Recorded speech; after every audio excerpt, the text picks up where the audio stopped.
Hello दोस्तों, आपका एक बार पुनः स्वागत है आपके अपने चैनल उर्जित जीएस एकेडमी में। दोस्तों, आज हम बात करने वाले हैं करंट अफेयर्स के बारे में, जो कि आगामी एग्ज़ामों के लिए या जो अभी चल रहे हैं एग्ज़ाम चल रहे हैं उनके लिए उनकी दृष्टि से बहुत ही महत्वपूर्ण है। दोस्तों, अभी तक जिन्होंने चैनल सब्सक्राइब नहीं किया है या इस चैनल पर नए जुड़े हुए हैं तो तुरंत जो है बेल आइकन को प्रेस करें, चैनल को सब्सक्राइब करें, जिससे मेरे द्वारा बनाए जा रहे वीडियो का अपडेशन आपके पास तुरंत पहुंचे। तो चलिए दोस्तों, हम शुरू कर लेते हैं। दोस्तों, मध्य प्रदेश अपना जो है 67वां जो है स्थापना दिवस मना रहा है। 1 नवंबर 1956 की स्थापना हुई थी और उस तरह से जो है आज 67वां जो है स्थापना दिवस मना रहा है।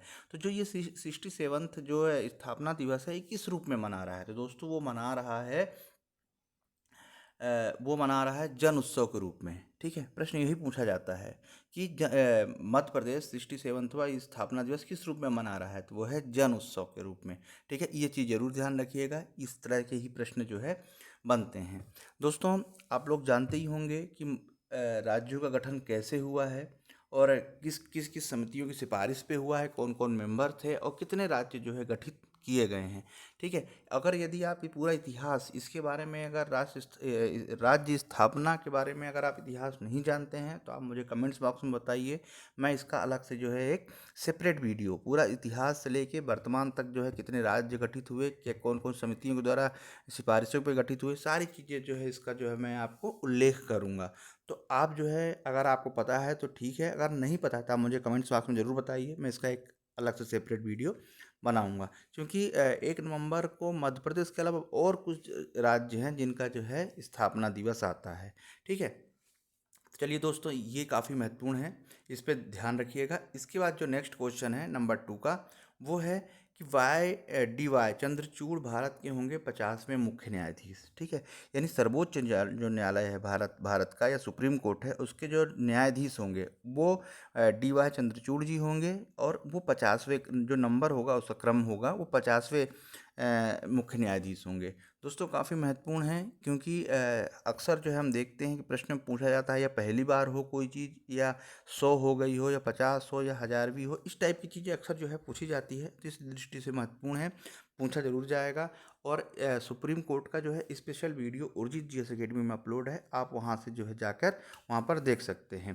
तो दोस्तों, जो मुख्य न्यायाधीश होते हैं इनकी नियुक्ति राष्ट्रपति के द्वारा की जाती है। ठीक है, और हटाया भी राष्ट्रपति के द्वारा जाता है, लेकिन इसके बीच हटाने में बीच में क्या है, बहुत सारे जो प्रावधान होते हैं। ठीक है, उसी के तहत हटाया जाता है। तो दोस्तों, इनकी क्या योग्यताएं हैं, कार्यकाल कितना होता है और किस तरह से हटाया जाता है, क्या कार्य करते हैं, इन सभी मुद्दों पे जो है आज हम बात नहीं करेंगे। आप उर्जित जीएस एकेडमी में अपलोड है वीडियो, आप जाके वहाँ देख सकते हैं। नंबर 3 को जो क्वेश्चन है वो है जॉर्जिया यानी इटली की, जो इटली की पहली महिला हैं जॉर्जिया मेलोनी बनी इटली की पहली महिला प्रधानमंत्री। दोस्तों, कोई भी चीज़ अगर पहली बार गठित होती है तो उसकी जो इम्पोर्टेंस होती है बहुत ज़्यादा होती है। ठीक है, अगर हम बात करें उसका जो वजन है, वेट है, बहुत ज़्यादा होता है। तो ये इतने सालों में जो है पहली बार कोई महिला प्रधानमंत्री बनी है इटली की, इस दृष्टि से क्वेश्चन बहुत महत्वपूर्ण है और प्रश्न जो है पूछा जाएगा और पूछा जाता रहा है और भविष्य में जो है इस टाइप के प्रश्न पूछे जाएंगे, तो इसलिए ध्यान रखिएगा। अगर मैं एग्जाम्पल के तौर पर लूँ तो भारत की जो पहली महिला राष्ट्रपति बनी थी, श्रीमती प्रतिभा देवी पाटिल जी, तो वो जो है अपने आप में एक मील का पत्थर तो था ही, क्योंकि पहली महिला राष्ट्रपति जी बनी थी। तो उस इसी दृष्टि से अगर हम इटली के परिप्रेक्ष्य में बात करें तो इटली में भी जो है पहली महिला जो है प्रधानमंत्री बनी है जॉर्जिया मेलोनी, तो इसलिए जो ये बहुत बहुत ही महत्वपूर्ण है। चलिए दोस्तों, हम अगला जो है अगली बात करते हैं। अगला जो क्वेश्चन है वो है 4th नंबर का, कि हैदराबाद को मिला वर्ल्ड ग्रीन सिटी 2022 का अवार्ड। यानी पूरे विश्व में से जब पूरे विश्व में लोग इसमें सिटी शामिल हुई, लेकिन इसको अवार्ड किसको मिला? केवल हैदराबाद को। तो ध्यान रखिएगा, भारत के परिप्रेक्ष्य में बात हो रही है, अगर विश्व से तुलना होके और भारत को अवार्ड मिलता है तो वो क्वेश्चन अपने आप में बहुत महत्वपूर्ण होता है। ठीक है, इसलिए जो है ध्यान रखिएगा कि हैदराबाद को मिला वर्ल्ड ग्रीन सिटी 2022 का पुरस्कार। ठीक है, हैदराबाद है। नंबर 5 है, 36वें राष्ट्रीय खेलों का आयोजन गुजरात में हुआ है। यानी 2022 में जो है 36वां राष्ट्रीय गेम आयोजित हुआ है, बहुत महत्वपूर्ण है। 36वां कहाँ हुआ है? गुजरात में हुआ है। अब इसी कड़ी में हम एक चीज़ और बात कर लेते हैं कि जो 6 क्वेश्चन है। 37वां कहाँ होगा? देखिए, कोई भी राष्ट्रीय हो, अंतर्राष्ट्रीय हो, जो अगर खेल आयोजित होता है तो उस वर्ष तो होता है, लेकिन जो अगले साल कहाँ होगा इसका भी अनाउंसमेंट भी हो जाता है। इसलिए जो है ये भी प्रश्न जो है पूछे जाते हैं। तो जो 37वें होंगे, 36वें तो गुजरात में हो गए, 37वें जो होंगे वो होगा गोवा में। ठीक है, गोवा की राजधानी क्या है आप मुझे कमेंट्स बॉक्स में ज़रूर बताइए। नेक्स्ट क्वेश्चन है फिर 7th नंबर का कि 5वें खेलो इंडिया यूथ गेम 2022 का आयोजन मध्य प्रदेश में जनवरी से फरवरी 2023 में होगा। ठीक है, ये महत्वपूर्ण है, जो मध्य प्रदेश के एग्ज़ाम दे रहे हैं उसके लिए जो है बहुत महत्वपूर्ण है कि 5वें जो खेलो इंडिया यूथ गेम 2022 का आयोजन कहाँ होगा? मध्य प्रदेश में होगा, जनवरी से 2023 फरवरी तक। ठीक है, चलिए हम अगला देख लेते हैं। आशा पारीख। ठीक है, आशा पारीख जी को जो है 8 नंबर का, आशा पारीख को 2020 का दादा साहब फाल्के पुरस्कार दिया जाएगा।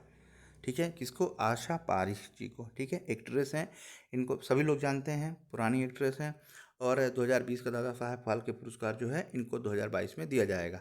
ऋषि सुनक, दोस्तों इस समय पे जो है बहुत ही ज्वलित मुद्दा है, क्योंकि भारतवंशी हैं ये, मतलब भारत से इनके पूर्वज रहे हैं, बिलोंग करते हैं, अलग अलग देशों में जाके बसे, लेकिन फाइनली जो है ये ब्रिटेन में बसे हैं, और वहाँ के ये जो है पहले भारतवंशी प्रधानमंत्री बने हैं, बहुत महत्वपूर्ण हैं। ठीक है, क्यों महत्वपूर्ण? इसलिए भी है क्योंकि अंग्रेज़ों ने भारत में 200 सालों तक राज किया। ठीक है, अब 200 सालों से राज करने के बाद अगर कोई उन्हीं के देश में कोई भारत वंशी यानी भारत का वंश का कोई भी व्यक्ति अगर वहाँ जाके जो है प्रधानमंत्री बड़े पद पे अगर आसीन होता है तो ये अपने आप में जो है एक बहुत बड़ी बात है, मील का पत्थर है। तो इस दृष्टि से ध्यान रखिएगा, बहुत वर्तमान में भी जो है ये बहुत बड़ा मुद्दा है और चल रहा है।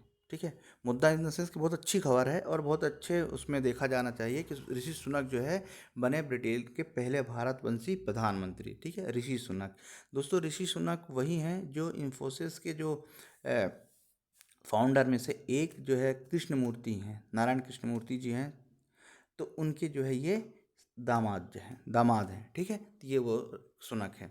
नंबर 10 की हम बात करें कि भारत के लक्षद्वीप, इम्पोर्टेंट है ये, ध्यान रखिएगा, भारत के लक्षद्वीप के 2 बीच, जो बीच होते हैं, समुद्र का जो किनारा होता है, जो बीच है, उनको मिला ब्लू टेक का तमगा। ठीक है, यानी उनको जो है ब्लू टेक जो है दिया गया। ठीक है, अब वो कौन कौन से हैं चलिए हम उसको देख लेते हैं। ठीक है, तो भारत के लक्षद्वीप, ठीक है, लक्षद्वीप कहाँ है? आपको सबसे पहली बात तो आपको मैप भी याद होना चाहिए। मैंने उर्जित जीएस एकेडमी में मध्य प्रदेश के मैप के बारे में भी एक वीडियो बनाया है, आप वहाँ पे जाके देख सकते हैं कि कौन सा स्टेट कहाँ है और कौन से जो यूनियन टेरिटरीज है, ठीक है, वो केंद्र शासित प्रदेश कहाँ है, ये भी जो है आप देख सकते हैं। तो जैसे मैंने लक्षद्वीप बोला तो आपको पता होना चाहिए कि लक्षद्वीप है कहाँ। तो लक्षद्वीप के 2 बीचों को जो है ब्लू टेक का जो है उनको तमगा मिला है। अब वो कौन कौन से हैं तो चलिए हम देखते हैं कौन कौन से हैं।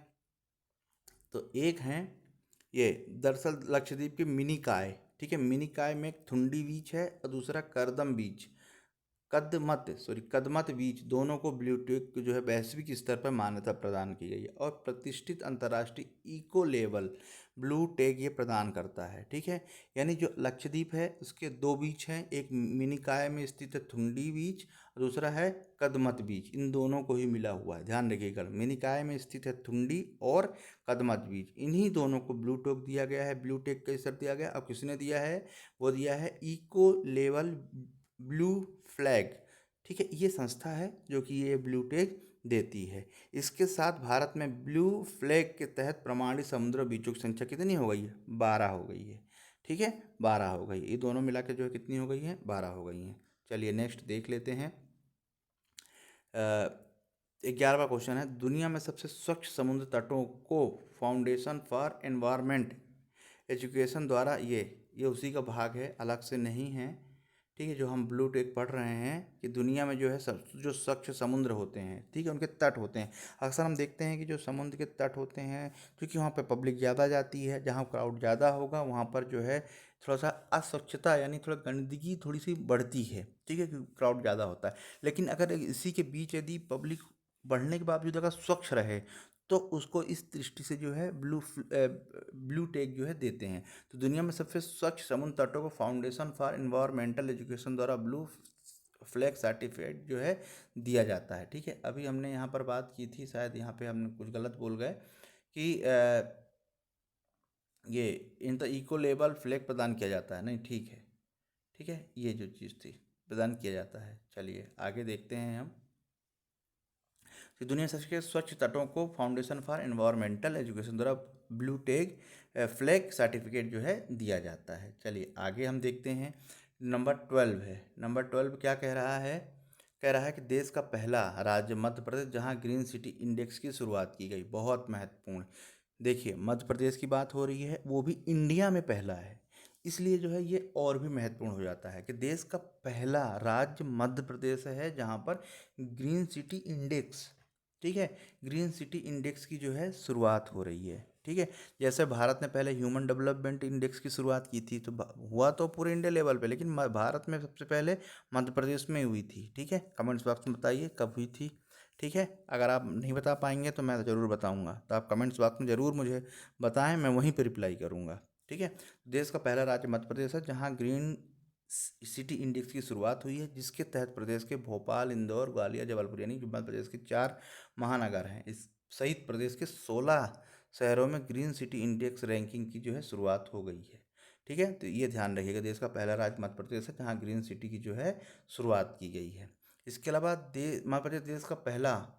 मध्य प्रदेश देश का पहला एथेनॉल प्लांट की शुरुआत बालाघाट जिले में कर रहा है। बहुत महत्वपूर्ण है, नोट कर लीजिए, प्रश्न जरूर आएगा। एथेनॉल का जो है प्लांट की शुरुआत जो है बालाघाट जिले में हो रही है, मध्य प्रदेश का बालाघाट जिला। इसको तावा नगरी भी कहा जाता है, मलाजखंड बहुत फेमस है, तावा नगरी भी कहा जाता है। ठीक है, कमेंट्स बॉक्स में बताइए यहाँ कौन सी जनजाति पाई जाती है। ठीक है, अगर आपको नहीं पता है तो GS अकेडमी में वीडियो अपलोड है, आप वहाँ जाके देख सकते हैं। तो बालाघाट जिले में जो है चावल भी सबसे ज़्यादा यहाँ होता है। ठीक है, बम्बू भी सबसे ज़्यादा बालाघाट में ही पाया जाता है।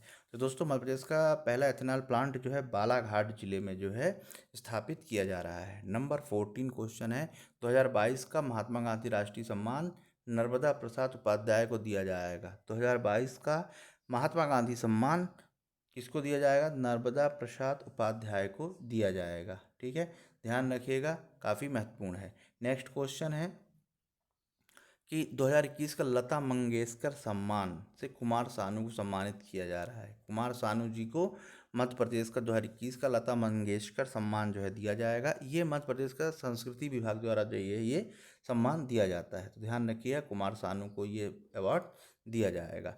इसके अलावा जो है मध्य प्रदेश की वर्तमान विकास दर, ठीक है, विकास दर जो है कितनी है दोस्तों? एक्चुअली क्या है, ये 19.74 है, जो 1974 हो गया, इसको पॉइंट पढ़ें। मध्य प्रदेश की वर्तमान विकास दर 19.74% है। बहुत अच्छी विकास दर है। प्रश्न जो है आजकल ये प्रश्न जो है, इस टाइप के प्रश्न जो आर्थिक हैं, जो वर्तमान में चल रहे हैं, ये प्रश्न भी पूछे जाते हैं, इसीलिए इसको समाहित किया गया है कि वर्तमान में मध्य प्रदेश की जो विकास दर है वो 19.74 है। ठीक है, ये बहुत महत्वपूर्ण क्वेश्चन है। मध्य प्रदेश को 7 बार कृषि कर्मण पुरस्कार प्रदान किया जा चुका है। बहुत महत्वपूर्ण, कितनी बार किया जा चुका है? 7 बार। प्रश्न पूछा जा सकता है और मुझे उम्मीद है कि प्रश्न आगामी एग्जामों के मध्य प्रदेश में पूछा ही जाएगा। ठीक है, इसके बाद लास्ट क्वेश्चन है, मध्य प्रदेश अपना 67वां जो है स्थापना दिवस मना रहा है।